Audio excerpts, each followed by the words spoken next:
What is going on, everybody? We are back with another CCW review. I am Nick, And I am Joe. and we are here to talk about AEW Dynamite from June 3rd, 2026. Thankfully, just a 2-hour show, because, we had like 2 weeks of 3-hour shows. I'm glad for the break. I don't think I could have done a 3-hour show. I couldn't have done this show as a 3-hour show. This is actually my favorite Dynamite of the year. I am so sorry. The wrestling was fine. This was the most overbooked Dynamite ever. But we'll get there. Now, it's my favorite wrestling Dynamite of the year. It's not my favorite overall show. There were some story things that happened in backstage segments I didn't care too much for. Seemed to be a lot of those in this show. You say that, but there were 6 matches, and there's always 6 matches. So 2 of them were squashes, though. that's usually how it goes. That's some collision shit. There was only one squash, one actual squash. It was Andrade's match. Yeah, the Leo Rush match may as well have been a squash, though. Which saddens me. The best part of that match They gave him like 9-10 minutes. That's a normal match. The best part of that match and post match was Leo Rush. Always. And he had nothing to do with the post match. That went way too fucking long. But we start off with a backstage segment. I actually enjoyed this. Yes, I agree. Roosh is bragging about winning in less than a minute with so many and beating everyone on the roster, even though, let's be fair, he didn't beat anybody on the roster. He was fighting a bunch of jobbers. But, all things aside. But they all got the horns. He's doing this for his people in pride, bulls and horns. That's now what I say anytime he says you play as a bull, you get the horns. I'm just going to write bulls and horns. That's bulls and horns. Bulls and horns. It's you get the horns. Jew. You get the horn. Whore. You get the whore. You get the whore. But Max shows up, slaps him, and he's like, "If you're the bull, I'm the matador." And I was like, "Well, that's funny." And he wasn't kidding, but we'll get there. He wasn't kidding. Another backstage segment.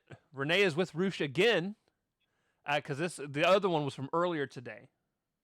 Yep. And this one is right before the match starts. Renee's with Roosh, and we just find out that this match has no count out. And then Andrade approaches and is like, "Hey, do this for your family and anyone that says people like us can't be champions." Called him his brother, and then he also said bulls and horns. Match 1, AEW World Heavyweight Championship match, MJF versus Roosh. See. Immediately started laughing because MJF came out with a legit Matador outfit on, and it made me so happy because he's an asshole. He's so disrespectful, and that's what makes him such a good heel. Indeed. At some point, we lose a turnbuckle pad. Roosh gets his head busted open. Roosh ripped it off. Yeah, he ripped it off. My favorite spot in the match was Roosh hitting this really cool straight jacket pile driver on the apron. I like the move. It's like a tombstone, but it's not. And it looks like it could suck if it was fucked up. But it's not. Yeah.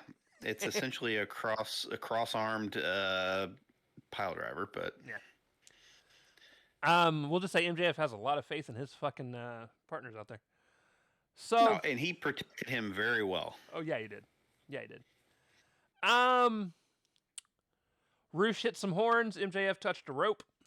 And then Roosh went to go kick MJF through a barricade. MJF was not there.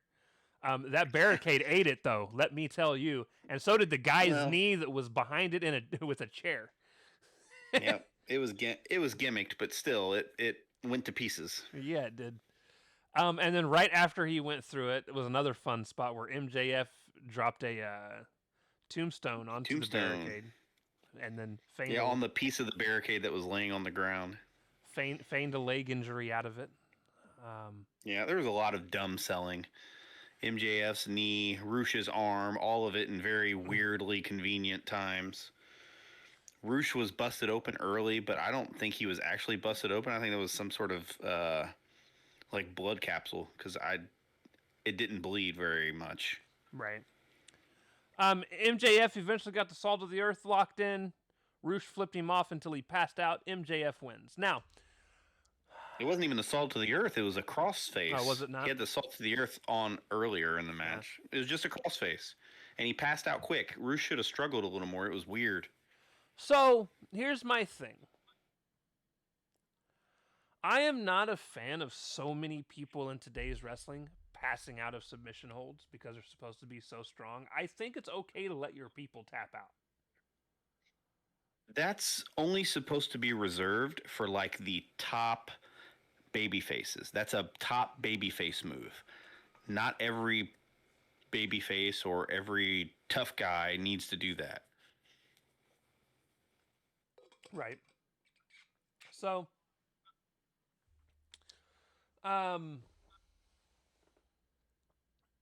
really good match. Yeah, nothing wrong with the match. It was overbooked in spots. The stupid no count out thing irritated me because I was like, when the fuck was the last time AEW referees counted anybody out? That's true. So that was lame. Somebody got to 9 later, but yeah, no. Yeah, Mark Day. Well, I won't even fucking talk about that match and the officiating and lack of officiating and. Right. It was a weird night. This was a weird night for me for some reason. Like the wrestling was good, but the situations in between the wrestling was weird. So, post-match, MJF is about to hit Rush with a title. Mark Briscoe came out to stop him and got kicked in his nuts for his troubles. He was then about to hit Mark with the title, and the conglomeration ran out. Even Ishii was there, and MJF for some fucking reason. Yeah, for whatever. Who knows? But he's been gone for months, but he's back. He's back. Conglomerating. No longer has his title, apparently, though. He might. We don't know. He's never on TV. Maybe he forgot to bring it. Maybe it's molded into his abs now. Fucking. That would be interesting. It's just the imprint of the belt where he wore it for so long. Match 2, which was pretty much immediately after because of how everything played out. Mark Briscoe was already out in the ring. With the conglomeration. With the conglomeration. And Lio Rush music hits, and they're like, oh yeah, we're starting this match. And during Lio Rush's entrance, the rest of the conglomeration were on their way out of the arena. And they were in the aisleway standing. On the ramp, or the aisleway, they just stood perfectly still, and Lio just walked through them like... like he couldn't perceive them. Like he couldn't perceive they were there, and it made me laugh, and I hope they can... It made me laugh, too. I hope they keep this up. I do, too, because I like sending you the random, the bit of it, so... This is... It's fine. It's fine. It's a lot of fun. And listen, I actually really liked this match, because both of these motherfuckers wrestle in such a weird fucking way that their weirds offset each other, and it entertains the fuck out of me for some reason. It was entertaining. It was entertaining. The Karate Man versus I don't even know what to call Lio Rush's gimmick. Even Lio Rush went to go do the stupid fucking crane kick at one point. Like, yeah, it was goofy, and there was that part where they're both standing on the apron, and they both go bang bang, and doing the Cactus Jack thing, and so Mark Briscoe does it first, and he does it all proper, and then Lio goes to do it, but he's so fucking awkward with it. And, dude, it was just, the whole fucking thing was fun, and it was really cool to see Mark Briscoe win with the cutthroat driver, which I think should be his finisher any fucking ways. I get why he does the J Driller. Right, because it's his paying homage to his brother, but he usually does that or the Froggy Bow. I much prefer this to the Froggy Bow. Yeah, I really like the cutthroat driver. I think it looks really cool. Yeah, it's just basically a Death Valley driver, but it's different. Nobody's really doing the Death Valley driver anymore as a finish, and it's a variation of it. It's just unique enough, and nobody's doing it.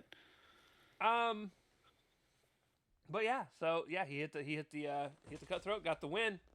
Um, and then the post match happened. Listen, I was about 75% enjoying this, and then there was about 25% of it that annoyed the shit out of me.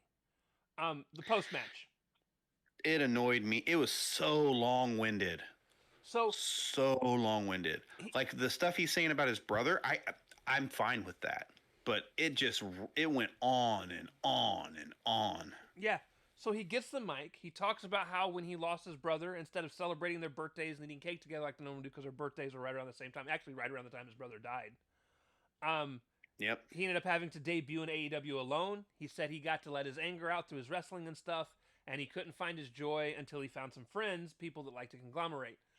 And then this is where he started to lose me, because then he was like, now, after having the joy of being a pro wrestler again, and then him and Max crossed paths, and they started hating each other. And he was like, the more MJF talked, the more angry he got, and he never hated a man more than he hated MJF. But then he beat Max, and Max disappeared, and everything was good.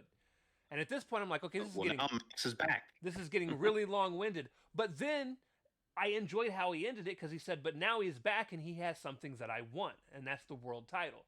And he said he's not like MJF. MJF just complains and bitches until he gets what he wants, and he just comes to work every day and does his job.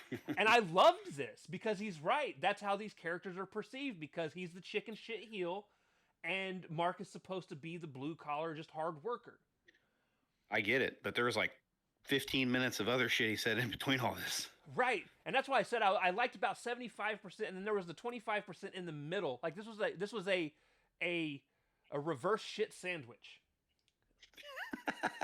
where the meat is the shit. The meat was the shit, but the outer layers were good. He said MJF claims to be the best, and now he needs to prove it. He's questioning his manhood, and said he doesn't know. And I loved how he ended it with the Christian reference, because he talks about the words on his chest. Was a Christian reference. I can't remember exactly what it said.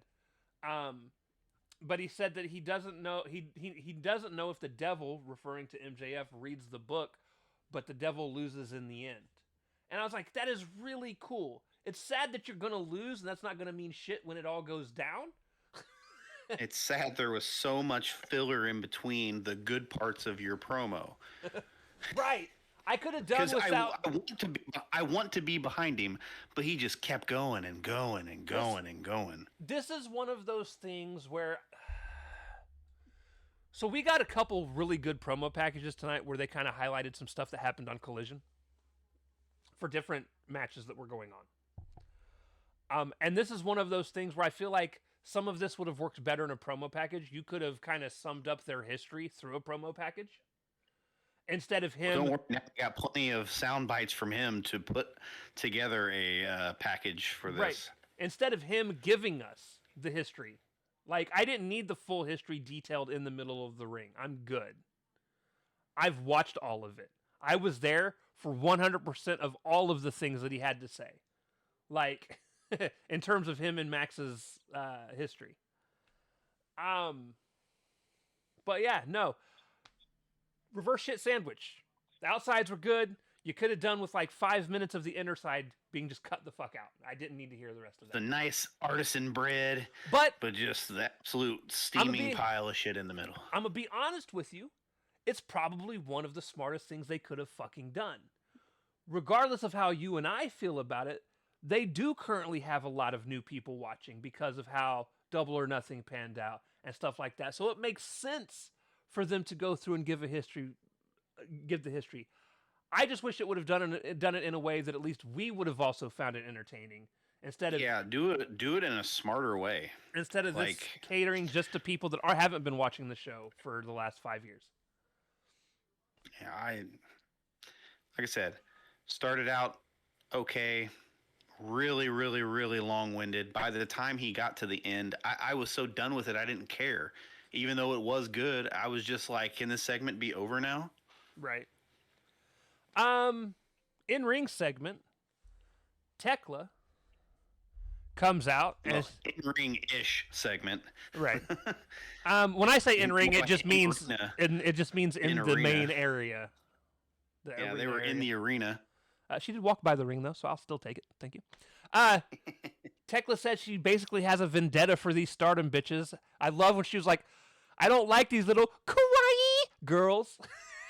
I was like, "That is fantastic." I don't mind them sometimes, but I She's hate. all over the place. She says things that I absolutely love, and then she says some shit that I'm just like, ugh. I don't have that problem. I like about 90% of what she says. Uh, she said she's going to close the forbidden door for good. She's not declaring war on Stardom. She's declaring death on Stardom. During all of this, she also mentions Julia is going to go for the TBS title. Sky is going to go win the Owen Hart. And then the other two members of the Triangle pull out a giant ladder, and Tekla climbs this ladder and then spits on the Stardom logo that is on the Titantron. And I thought that was funny. Yeah, for the Forbidden Door promotional material. So I'm curious to see how they It play was- her rivalry with them, and who she's going to end up facing at Forbidden Door. Right? Io Sky. No. That would be funny. Kari Not Sane. going to happen. Kari Sane would be interesting, That would but be I a- don't even know if Kari's Banger fucking match. would be even cleared of her WWE 90-day compete thing to even do that. Oh, if she by even then, goes no. back to Stardom. By then, no. Yeah. That'd be a banger though. So then Who knows? I don't even know who the top stars of Stardom are. I don't anymore. I knew, and then they all went to major promotions, and now I'm like, well, You knew when Julia was there. yeah. Now I don't know who anyone is. Sounds about right. Backstage segment. Mox is telling Will that Will Ospreay. I actually liked this part. The only part I hated of it, and it took me out of the entire thing, was fucking Daniel Garcia calling Will Ospreay young boy Bill, and that fucking irritated the shit out of me. Funny I'm like, enough- who the fuck are you, dude? I actually didn't hear that part. When you said that, I was like, huh? Oh, it was at the very, very beginning. That's probably why I didn't I didn't hear it, because I was also working. So my mind probably registered as soon as Mox started talking, and then I looked over, and You just don't register Daniel Garcia. it's the brown note, dude. Makes me have to go shit. I wish I could do that. Mox is telling Will that Will Ospreay has never wrestled. This Will Ospreay has never wrestled Mark Davis. I forgot the word "this" for some reason. Davis can't beat this Ospreay. He's not a fan, and he's also not a fan of all these groups that seem to be going around. He's like, but don't you worry about that. I'll take care of that. Ugh, foreshadowing. Shitty foreshadowing. I actually loved it, but we'll get there. He then said that he's starting to see the Ospreay that can win the world title, and he doesn't just blow smoke up people's asses. Pac, whatever. Pac, I was right the first time, is still side-eyeing the fuck out of Ospreay, by the way. Yeah, I'm just waiting for the other shoe to drop and they betray this dude. Who, Pac? They betray Ospreay. I think he's going to win the title and then they're going to immediately beat the fuck out of him. It is possible. Or maybe even attempts to beat the fuck out of him, but since they trained Ospreay, he ends up beating the fuck out of all of them. That'd be funny. Match 3. I can't even say this is my stinker of the night, by the way, because it was quick. It was Andrade versus some dude that they were getting ready to say with his name, and then they never did. He never got a name placard on the screen. Nothing.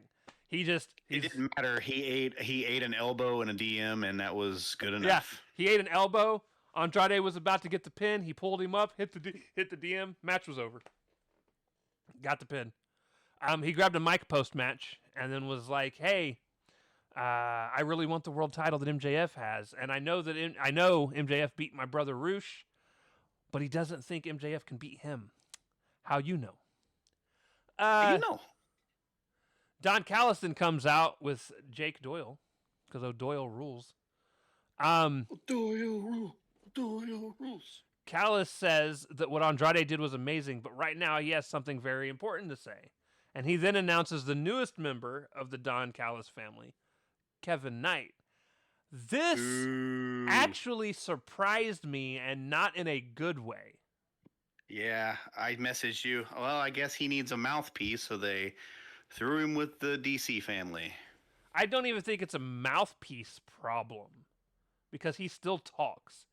I think it's just more of they don't know what to do with him program wise, so they're just gonna stick him into another fucking group that's not the group he should be with.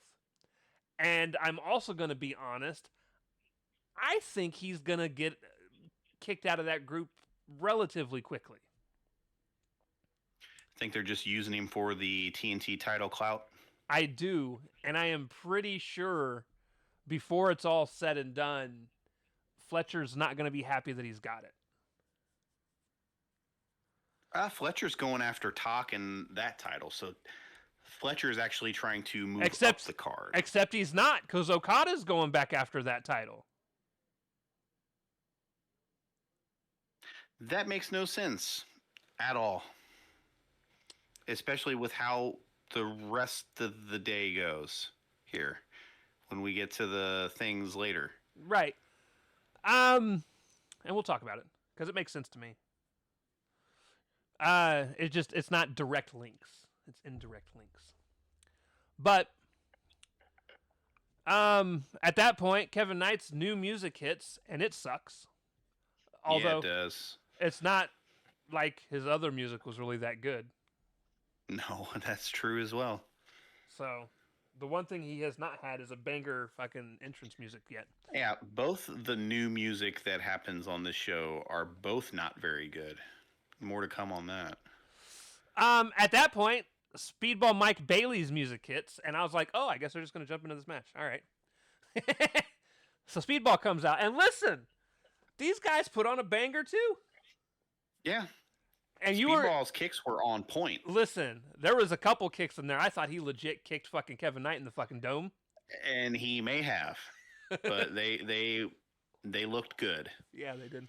I feel bad for. I feel bad. They say lay your shit in. He laid his shit in. I feel bad for Kevin Knight who had to feel the increases in fucking the toes of Speedball on his face. Grippers to the face.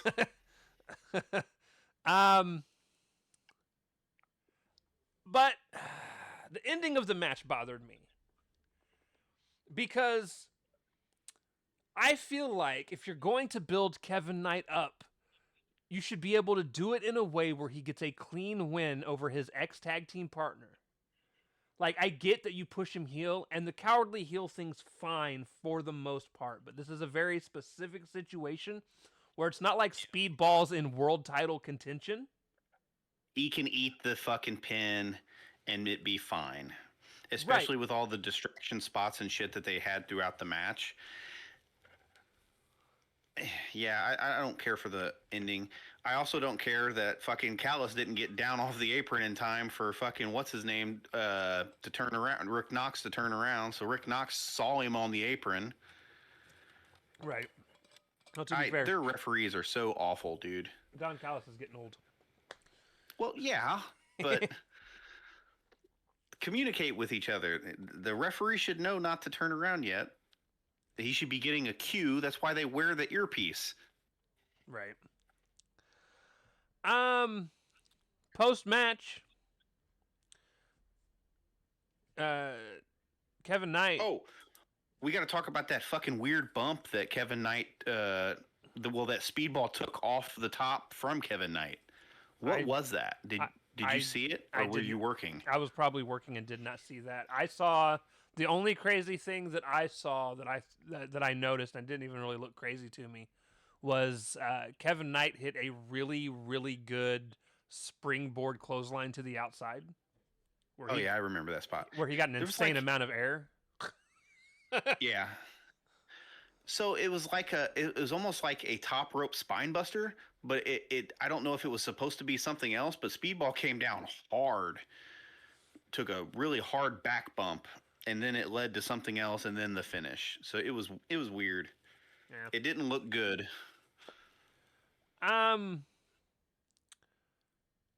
Post-match, Kevin Knight said that he just had to lose the dead weight that was holding him down, which I like the line. It's a good heel line. But then he Yeah, said that's fine. he joined the Don. He only joined the Don Callis family because he wants to. He wants to, be pushed to the top. He wants to be the Jet 2 belts, and that's why I don't think he's gonna last long in the family. I think Don Callis is only having him in the family because he's currently the champion,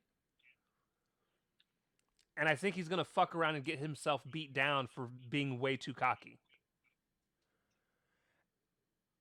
What does that further, though? It doesn't really further anything. Maybe I don't know. I don't know.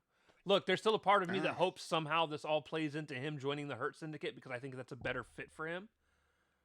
Agreed. And at least he could be mentored by MVP in them. That would be. And at least with them, he's not going to run his fucking mouth because. Have you seen those guys? Twice the damn size of him. But yeah. Backstage segment. This actually made me laugh quite a bit. The dogs said they took out Cope and Cage, and then they created their own 5-second pose. And it was like, we even went and got kazoos. And he started playing the fucking... It was Finley. Started playing the fucking kazoo, and I'm just laughing my ass off because I'm like, they legit are just ripping off Cope and Cage. They had the 5-second bruise as well. It was cheesy. And then the Bucks came out and made it even cheesier. And the Bucks walk up and said that they know what the dogs are doing. They're trying to make an impact. The problem is the dogs think they're next up for the tag titles, and really it should be them. And then they said the Finley's the worst Bullet Club leader ever, which is true. And Connors is Timu Hangman, which I did not see, by the way. They called him Timu Hangman, and I think they just wanted to use Hangman's name again in the show because they hadn't already, done it once, which they had. Well, they were in Virginia, so. Because Connors strikes way more. I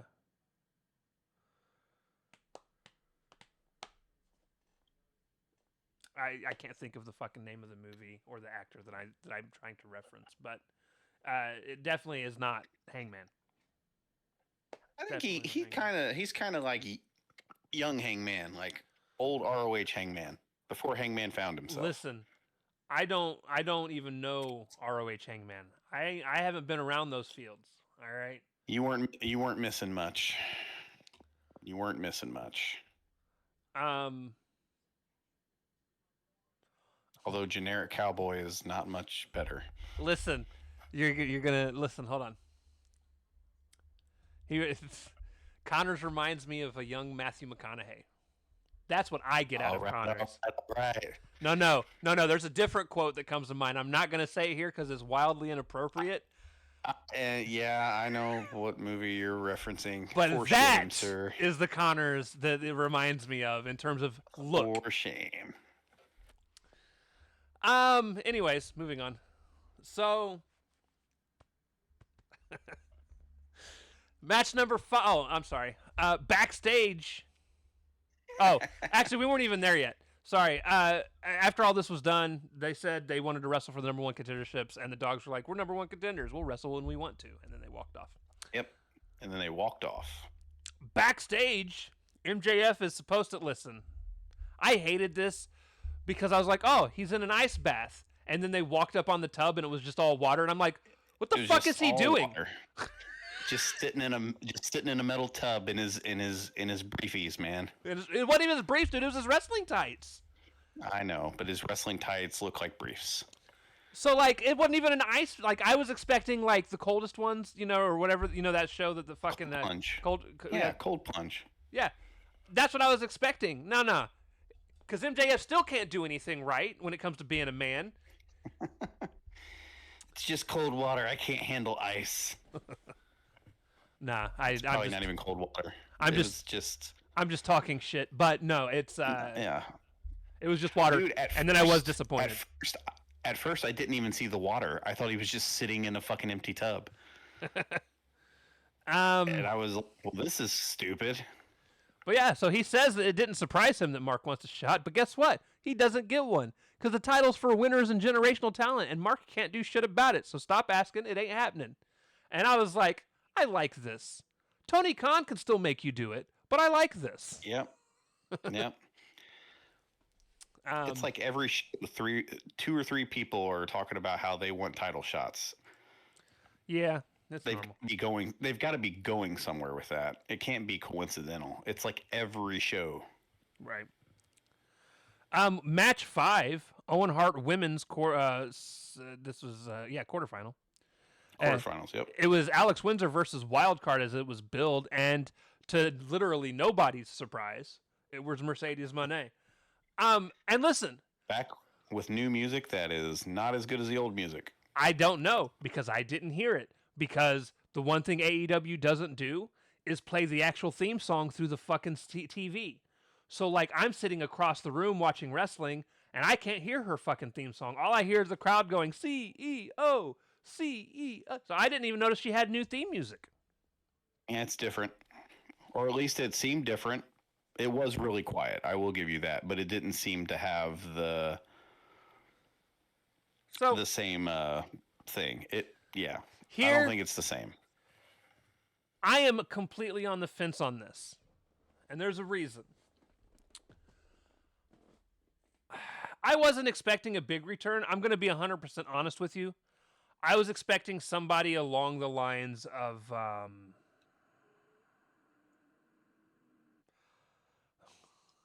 Nyla Rose. Oh, Nyla, yeah. Is Nyla even still under contract? She is. And there's a very obvious reason I thought it would be Nyla being the wild card here. Wild card. It's Pride Month. And I was like, it sounds like a thing AEW would do. Yeah, that's true. They're an inclusive group. Yeah. It's like, hey, it's Pride Month. Let's throw one of our LGBTQ people in there. Yeah, give them a push. Windsor can eat the loss and it'd be fine. Nah, Windsor would have won if it was her. Except now that it's Mercedes, you've ruined the interest I have in the women's tournament. Because I know what the finals is going to be, and while that very one specific match is going to be a banger. It's the same thing for the men's Owen as well, though.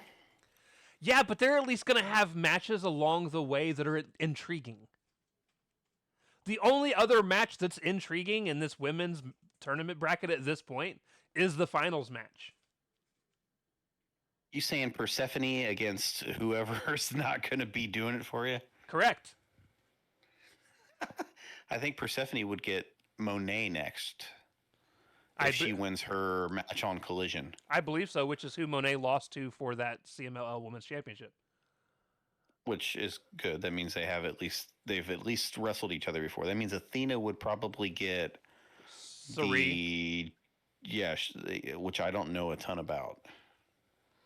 So we'll see. I think it's funny. Saree a week or two ago was like, "I'm going to be out of wrestling for a few months," but I think it's only because she's in this tournament.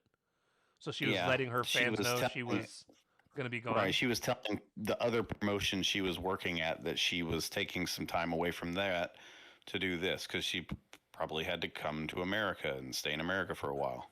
But as far as my on the fence about this, by all means, they absolutely need Mercedes in AEW right now because their women's division's hurting. Lackluster, yeah. I don't want to see Mercedes versus Tekla.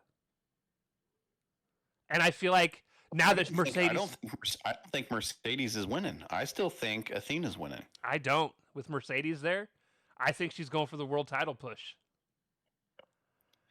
And it bums me the fuck out. She's not even a baby face, though. Dude, well, neither is Athena really either. Yeah, neither of them are. I just... Well, that's if Tekla's even still the champ by time they get to that. She's not going to drop it to a Stardom person. That's the There's next... still a lot of time between here and August, bro. She'd have to lose it on TV, and I don't think they're going to have her lose it on TV. I disagree. I think anything can happen. No, I think anything can happen. I just don't think she's going to. Well, they got plenty of time to figure it out. Because I think... All we know is it's going to be Alex Windsor. because I think you're trying to you're trying to put together heels and faces, and I don't think that matters in this scenario. It's just it's gonna be Tekla versus another Well, I'm heel. trying to think of it logically, and I should probably stop trying to do that with TK's booking, anyways. Not necessarily. He books logically on some things. He's just not very consistent on what he books logically. I won't argue that point. However, the one good thing that does absolutely come out of all of this is, well, two good things. One, I get to see Mercedes on my TV, and this was a decent enough match. Yeah, Mercedes don't fuck around. So I got to see her Windsor's wrestle. not bad when she's got somebody to wrestle against.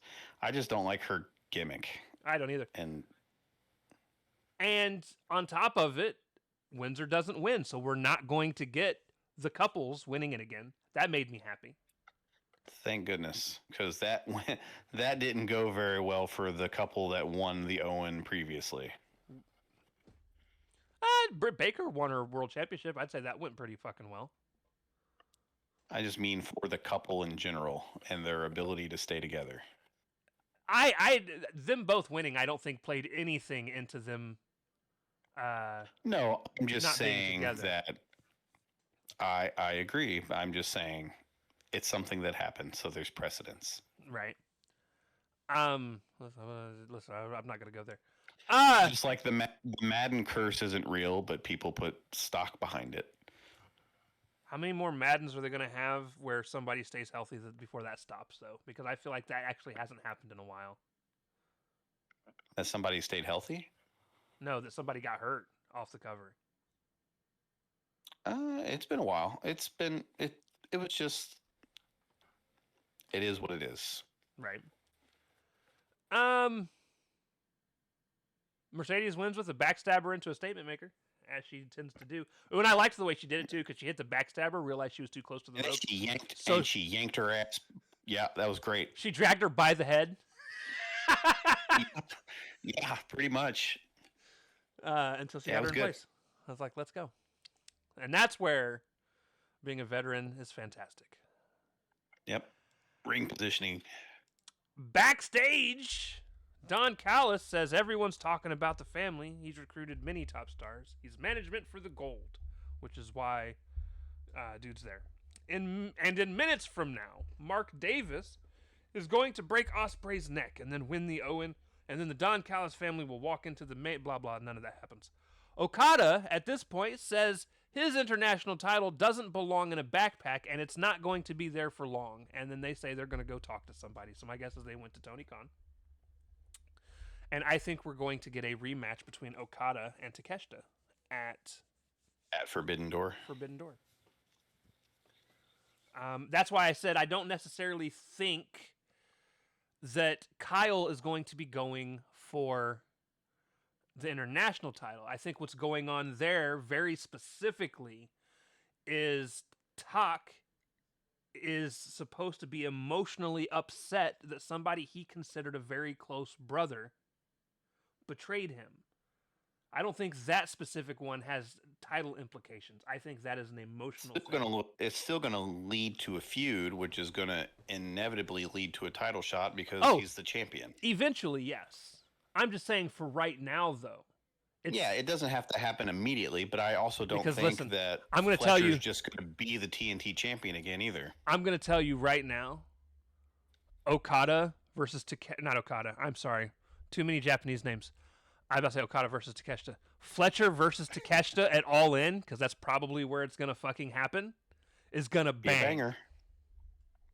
It should. Look, if Tak and Okada can pull a great match out of each other. Okada's a good wrestler when he wants to be. He just has a very deliberate and lazy style. Right. Speaking of which... Oh, I'm sorry. There's another backstage segment. Backstage! There were a lot of these. Ciampa is looking for Jericho, but he's still nowhere to be found. He said while Jericho was gone, Ciampa came in and planted his flag. So now he's going to take the head off the snake that is Jericho. He said, go ahead, lick your wounds, and I'll be here. Or maybe I'll just strike first. You stupid idiot. And then he did some Jericho gimmicky things. It was funny. I'm Not curious. looking forward to this match. It's going to be awful. I actually think the match itself will be fine. It's not going to be. It's obviously not going to be Ciampa's best. You're going to be hard pressed to find a match in AEW with Ciampa, period, better than like his match with Briscoe or his match with Fletcher. Those were just insane. Yeah, they were really, really good matches. Like, really good. So, but I think I Dude just came in with bangers. I think it's going to be a better match than Jericho's had in a long time. But it's not going to be because of Jericho. It's absolutely going to be because Ciampa carries him. Yep, I agree. Anyways, now we can get to it. Match 6. This is the AEW Men's Owen Hart semifinals. Will Ospreay versus Mark Davis. And this match was wild. It was overbooked like crazy. This match has the type of slow start that I'm okay with. Listen, I do not like slow starts that are 90% rest holds because if you're just starting a match, there's no reason for rest holds. You don't need a breather. However, it was a lot of squaring up. They were feeling each other out. Right. That kind of stuff doesn't bother me because it usually doesn't last long.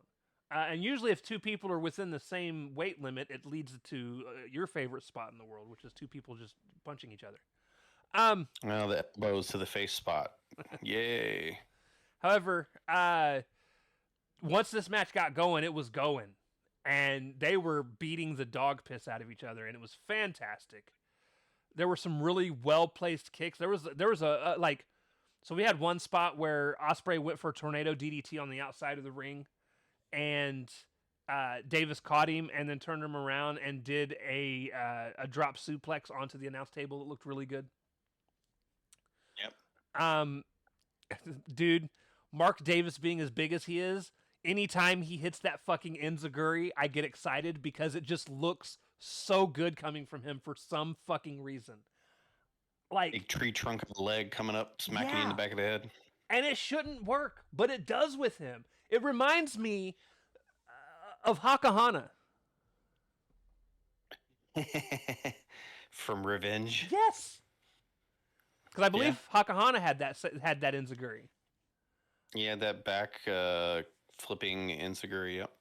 I just, man, there's not a match that goes by that Davis is in where Davis doesn't come out of it doing just something that impresses the fuck out of me.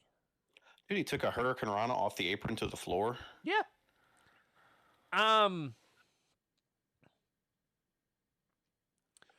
There's this part where Will gets the death ground on Davis.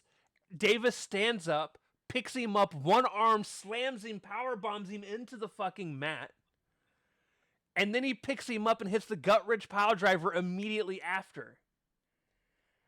And like, the way Davis has been portrayed to just manhandle the people he's in the fucking ring with. And he doesn't look like somebody that can do that. Like, he's not built like Brian Cage. When you see Brian Cage in the ring, you expect him to manhandle people. When you see Wardlow in the ring, even though he hasn't been in for much over the last 3 years, you expect people like Wardlow to manhandle somebody. When you see Hobbs or now Keys in the ring, you expect them to manhandle people. But Davis just has this everyman gruff look to him where I think he's actually legit stronger than them, and their muscles are just like show, and he's actually just a big corn-fed fucking just monster. Yeah, he's just and just the way, like, and this is why I wanted him and Doyle together, because there's even a spot here soon where Doyle does get involved, where he comes in and does that avalanche fucking body thing to Ospreay. I popped for that. Because, like, again, he's just another, he's just a big corn-fed looking motherfucker that manhandles people. Yeah, and he's been he's looked lackluster since he's returned because he's got nothing to do. He's just a stooge right now, and it bugs me. Yeah. But no, like, dude, I love Davis. And listen, if I hope there's a point in time, I wouldn't even be mad if he won the world title before Fletcher did. At this point, because Davis might be a top 3 favorite wrestler of mine in AEW right now, and I cannot say the same for Fletcher. He's underrated. That's the other thing. And he just does everything right. He sells good. He sells well. It's not overdone. Nope. The psychology that he uses when he wrestles. Again, we've talked about it plenty of times, but little things like doing the thing where he runs off the fucking ropes to bounce them off of them to get them in position to clothesline them. He's the only person I've ever seen use that. Yep. And when you see it happen, you're like, man, that makes a lot of fucking sense. Yep. And he can do it from any rope. I've seen him do the thing where someone's leaning up against the second rope and he kicks the second rope, which causes them to fall off so he can hit the fucking clothesline. Yeah, because it kicks them up and the rope smacks them in the face, so they're like selling, and then he bounces off and clotheslines the shit out of them. Like, man, David, I'm a Davis fan. Listen, Dunkzilla, let's go. All right. Right. Anyways, Ospreay hits a Styles Clash on this big motherfucker. He kicks out. Yep. At this point, so Davis elbows a ref, and the ref gets knocked out of the ring. Ospreay hits a hidden blade, goes for the pin. Obviously, the ref's down, so he can't do anything. And a couple members of... basically, we get drip feed of the Don Callis family and... Beretta and fucking El Clone come out. Well, yeah, they're the first. But when I say drip feed, we get a couple of them, and then we'll get a couple of Death Riders, and then we'll get another person from them, then another person from the... It's a drip feed of both sides, because again, as mentioned earlier... foreshadowing. Mox was like, I'm done with the team bullshit. And he's like, don't worry about that, I'll handle that. And... It was bullshit. Here we are. A bunch of bullshit. After the two groups end up taking each other out, because again, they're taking turns coming out and doing a bunch of stuff to each other. Kyle Fletcher comes out with his screwdriver. But he's pulled out of the ring by Takeshita. Which I was like, sweet.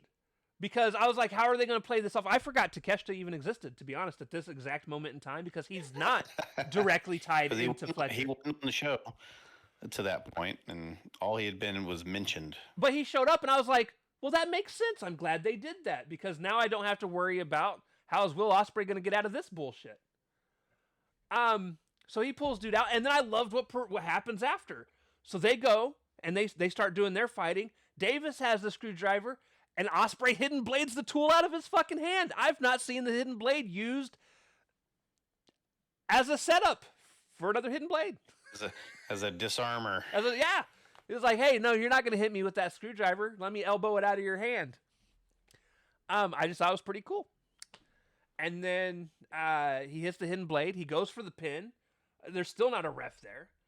So he waves a ref to come down. Dude finally runs awkwardly down to the ring. Bryce Rinsberg gets to the ring. Because there's not one referee in the entire business that knows how to run like a human being. They run all dramatic and shit. Listen, the amount of time, like, you remember the time that Cena took that one ref out that was running down? Who was it? Charles Robinson. Charles Robinson. That run to the ring by Charles was so ill. It's honestly what this looked like. It's what this looked like. I was like, what the fuck is... What in the Steven Seagal are people doing? Down that football field length of a fucking entrance ramp, only to get plastered. He got fucking pounced, dude. Oh shit! He ate shit. It was fantastic. Good old hazard pay for Charles Robinson. Oh man. But then, so he kicks out of that. Davis kicks out. He kicks out of that pin attempt because it took so long to get there. And then he hits this really dope fucking pile driver that I don't even remember how he set it up. He just picked him up and fucking spun him. It wasn't even a normal gut wrench. I can't explain to you because I didn't write it down as descriptive as I normally do. But he hits another pile driver on Ospreay. Ospreay kicks out.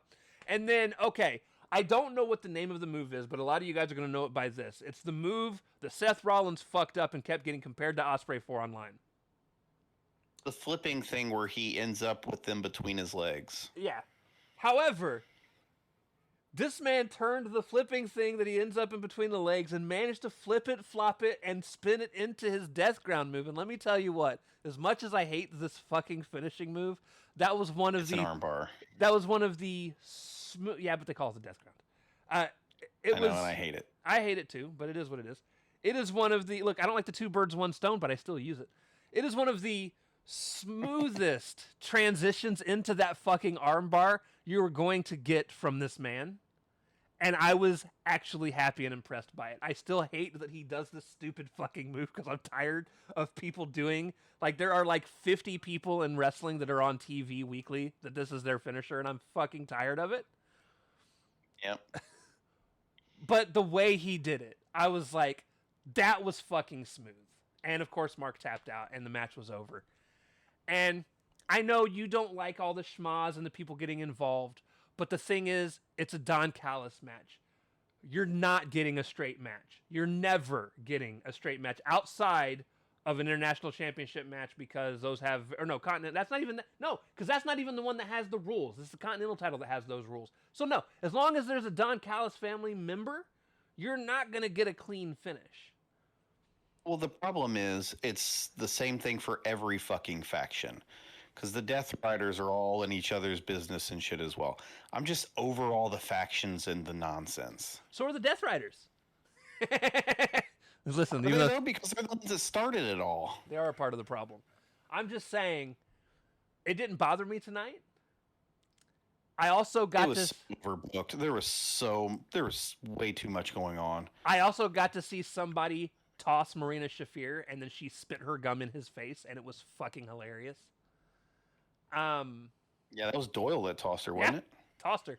I got worried because then he got clotheslined over the top by them, and he was holding onto the ropes as he spun around. And I was like, last time you did that, you tore your goddamn... You tore a pec. Pec, yeah. You better start getting clotheslined face first, motherfucker, because... Right, fall over the ropes. don't do it the other way.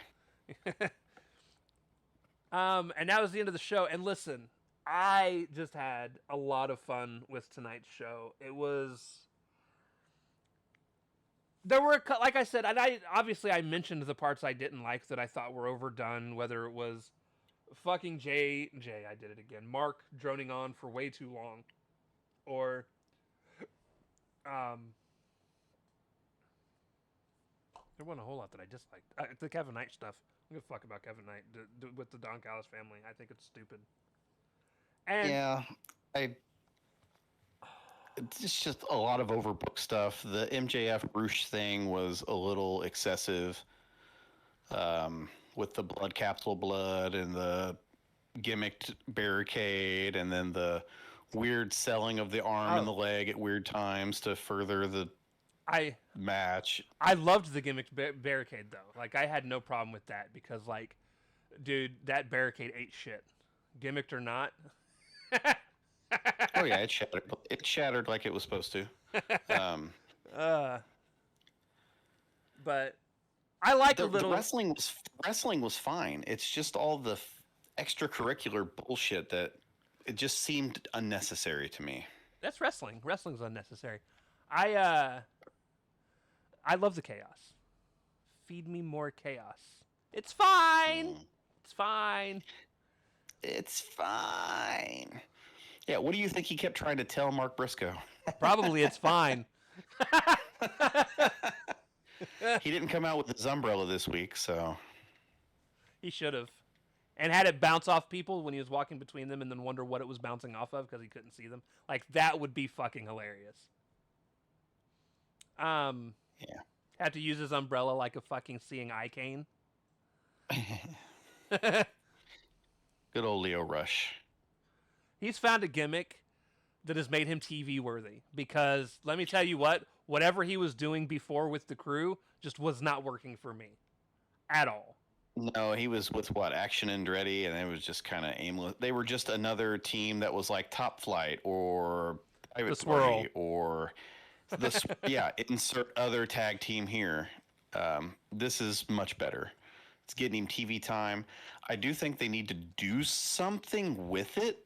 You can't just parade him out there to lose all the time. No. I think you start finding a way to get him involved in title matches, dude. And it doesn't need to be a world title. Listen, you have a TNT championship. I'm not mad at that. Have him go after Kevin. He doesn't even have to win it, but at least put him in contention for it. Well, you win matches to get into contention, though. No, I know, but I'm just saying to get him into the mix of it. But like, I would like to see it. Like, I could even see him in a national title picture. Ooh, yeah, the national championship, that wouldn't be bad. And you know what? Win matches. He can't just come out and continue to get beaten. Yeah, but they're gonna have to wait until they take either of those titles out of the Don Callis family, so that you actually feel like he has a chance to win it. Because right now, there's no way Leo is ever going to have a chance to win any Don Callis title while it's in the family. You mean because there's 10 motherfuckers around ringside at all times? Listen. It's not even 10 at this point, dude. He has half the fucking roster on his payroll. I don't... I have something important to say. Knock that shit off. I wish he would, like, retire so that we just don't have the Don Callis family anymore. There's a billionaire out there paying him probably at least 6 figures a year to show up and do the shenanigans he's doing. So I doubt that's happening anytime soon. But, oh, dude, I will say, one of the things that, like, AEW, I'm enjoying more and more as Taz being back full-time is really helping my enjoyment of this product. Like... Well, yeah, because the alternative is just Tony and Excalibur sitting there being... With fucking what's-his-face? Nigel. And the three of them just do not have chemistry together. No, they are a wet blanket. But Taz... Uninteresting. Taz being back full-time has really helped the product as far as commentary goes. And then... Well, he's not even full-time. It's just based on where they're at. Like, if they're on the West Coast, Danielson will be there. If they're on the East Coast, Taz is there. And then the crowds have been getting better. Like, they're actually filling out arenas better. Yeah, I like the little arena they were in here. Yeah, it did look fairly full too. So good for them. And the crowd was actually into it tonight. And yep. Their strengths are still their strengths. Like the things they do well, they do extremely well. And their production still sucks. But yeah, their production sucks. Oh, I didn't even mention the production thing I didn't like tonight, where they showed a really good angle live during the actual match. They showed a really good angle of, I think it was Roosh getting thrown into the exposed turnbuckle, and then they showed a replay of the angle right behind the turnbuckle where you can clearly see him go head into his palm instead of head into the turnbuckle. Why did you have to do that other angle? Right. Why? That's why I said I think that his shit was a fucking blood capsule, because I don't think he bladed. Right. And that blood was gone in no time. And it didn't really stain anything. Do you want to know do you want to know what blading moment has annoyed the shit out of me the most? What? Okay. So I obviously don't care how people blade, but I don't like seeing how CM Punk does it, because he stabs when he blades instead of cutting across. And I know why he does it, because if you cut across, you start to look like Flair. Right, you scar. But my problem is with that method specifically, when you get caught blading on camera, it looks like you're punching yourself in the forehead, and you look so stupid. And ow, ow, ow, ow, ow. And when he was bleeding at the last PLE I was able to watch, well, he ain't been there since Mania, so it would have been Mania then. So when he bladed at Mania, because he was down by the steel steps, the camera caught him doing it, and he's punching himself in the fucking forehead while his head's down by the steps. And I'm like, that's obviously a production problem. But because you blade like that, it takes me out of it. because at least when you're going across the forehead, it looks like you're like wiping it off of your fucking head. Instead of being like stupid, stupid, stupid. Why? He also could have. He actually also could have been actually punching himself in the head to get it to bleed profusely. Probably. I mean, that is a possibility too. But either way, I was laughing because I was like, I hate, and it's not just him. I've seen other people blade that way. Right. He's just the most recent one I saw blade that way, and I remember him actually talking about it. He doesn't want Devon Dudley fucking forehead, so Right. And I don't blame him. Listen, I don't. At that point, you blame. Well, you're supposed to do it in your hairline and it bleed down, so then your hair covers the scarring. Except when your forehead's running away from your face. Well, yeah, age, and hairlines. As a matter of fact, Devon wasn't even a hair loss thing. It was just he always had a huge fucking forehead. He's just got a huge fucking head. That's true. That's look, him and Bubba. To be fair, then they got some. Yeah. Those aren't small. Neither of those men are small. They got some Nick-sized fucking noggins. Let me tell you. Yeah, they're gigantic. But yeah, no, I enjoyed tonight's show. Like I said, aside from a few of the weird things, again, like silly things that bother me, like MJF sitting in a bucket of water, because that makes sense as a wrestler. It literally felt like a bucket of water. I don't like. Yeah, that was weird. I still hated all the chaos. It ruined an otherwise really excellent match. The Roosh match was good. And one of the things, Andrade. one of the things we didn't even talk about when they brought out because again I was just going through the motions of the show. When they brought out Kevin Knight, Andrade wasn't happy. Like in the ring, Andrade needs to be with Roosh and that group, and get away from Callis in the first place. And I do think that is where they're eventually going to head, because almost every single week, Andrade is just really fucking annoyed because other people are getting opportunities that he's not, and other people are getting focused that he's not. Like he's annoyed because he just cut this promo because he wants a world title shot, but here comes Don Callis to interrupt to just bring out another fucking guy. Like, yep. I do think they're going to lead up to him eventually leaving and joining back with LFI, and then he can beat up Sammy Guevara again. You know. I'm pretty sure they've probably at least like shook hands and squashed that shit, because they're going to have to be around each other to some degree. I don't. He works Collision and Ring of Honor. Yeah. And Andrade works Wednesdays. Except if he's with LFI, Roosh usually works Collision too. So if he does eventually join LFI again. That's if Sammy just doesn't leave LFI. Listen. Who knows? Sammy may not even get his next... Sammy's contract, I don't think, is... Sammy would be great in NXT. I'm just saying. Go to NXT.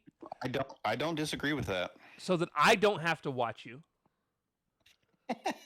You don't have to watch him in Ring of Honor. You're right. But because he's in Ring of Honor, sometimes he shows up in AEW. He'll be in the main show. Yeah, you're right. I'm just saying, at least in NXT, guess what's not going to happen? So yeah, no. And listen, I don't hate Sammy. I just don't like to watch him wrestle. So there you go. He's reckless. I also don't like his 90s laundromat owner persona that he's got going on right now. I don't. Miami laundromat, very specifically. Right. As a matter of fact, if he's not in GTA as a laundromat owner, Rockstar hired the wrong people. Missed opportunity. Mustachio Man. But no, I enjoyed Dynamite. It is probably one of my favorite overall Dynamites, but it's definitely my favorite wrestling wise, because I do like every match I thought was at least enjoyable, and only two of them I thought were very close to not enjoyable, and one was a squash match, and the other one involved Windsor. So it was fine, just normal annoyances. It was to me, an average Dynamite. I wouldn't put it in the upper echelon of anything, but it was fine. But you know what you guys could do? Let us know what you think of Dynamite instead of watching 30 seconds of the video and then leaving. But I doubt you'll even That's hear right. what I have to say. We got to remember to start doing that at the beginning of the video. That's true. Anyways, with that being said, we're out. Love y'all. We'll talk to y'all next time. Deuces. Later.